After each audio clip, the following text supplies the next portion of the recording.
Bonjour les élèves, on va commencer les lois de Newton. Alors les lois de Newton concernent la nature du mouvement. Alors la première question c'est toujours déterminer la nature du mouvement et on va voir comment on va déterminer la nature du mouvement. Alors la nature du mouvement cette année on a deux, que ce soit un mouvement rectiligne uniforme, alors c'est-à-dire la trajectoire est rectiligne, trajectoire est une droite. Et toujours on a une trajectoire droite et la vitesse est une constante.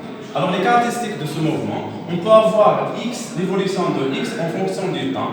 Et ce que qu'elle soit une fonction qui est linéaire, c'est-à-dire x0 égale à 0, on peut avoir une fonction qui est affine, ne passe pas par 0. Et voilà par exemple x0.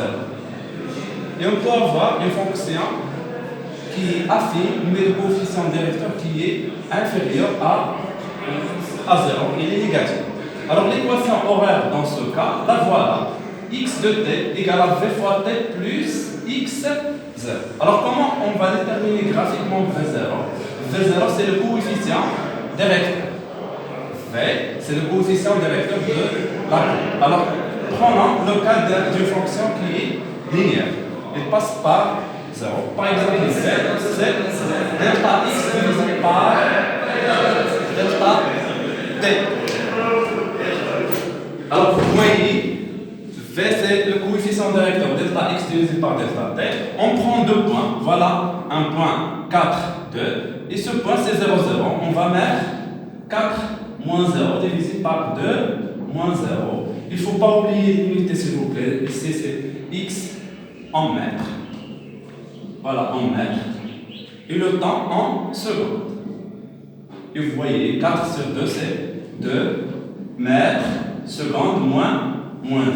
Et on peut écrire x égale à 2 fois t plus x0. x0, il est déterminé graphiquement ou bien à partir des données de l'exercice. Alors, on passe au mouvement rectiligne uniformément varié. Et ça, le poids, c'est très nécessaire, mouvement rectiligne uniformément varié. Quelles sont les caractéristiques d'un mouvement rectiligne uniformément varié? C'est toujours trajectoire. La trajectoire est toujours une droite. Pour nous, cette année, la trajectoire est toujours une droite. Et cette fois-ci, ce n'est pas v qui est égal à constante, c'est l'accélération a qui est une constante. Alors, dans ce cas, on a deux équations à prendre. L'équation de la vitesse. V égale à fois t plus v0. Vous devez la prendre. Elle est utilisée pour déterminer la vitesse. Par exemple, la vitesse en A, en un point A, égale à fois t plus v0. Si j'écris ici A, c'est t1. Et la vitesse v0, c'est la vitesse initiale. Alors, on va voir le cas suivant.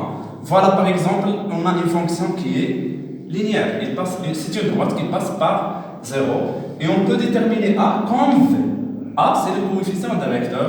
A égale à quoi, par exemple? On va prendre deux points. Par exemple, donnons deux points. 6 ici, par exemple, ici 3. On va mettre 6 moins 0.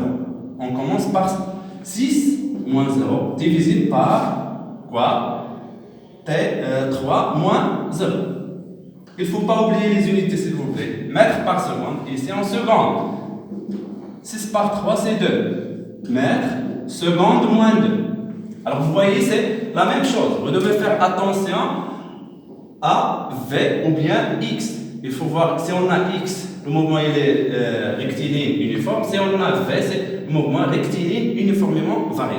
Que ce soit accéléré ou bien décéléré. Et l'équation de la vitesse, et on va utiliser l'équation horaire. L'équation horaire, vous devez la prendre. X de t égale à 1 demi a fois t au carré plus v0 fois t plus x0. Alors ces deux équations, n'oubliez pas s'il vous plaît, ces deux équations, elles sont utilisées pour déterminer la vitesse, l'instant ou bien la distance. Je reprends la vitesse, l'instant ou bien la distance et on va voir comment dans la partie 2.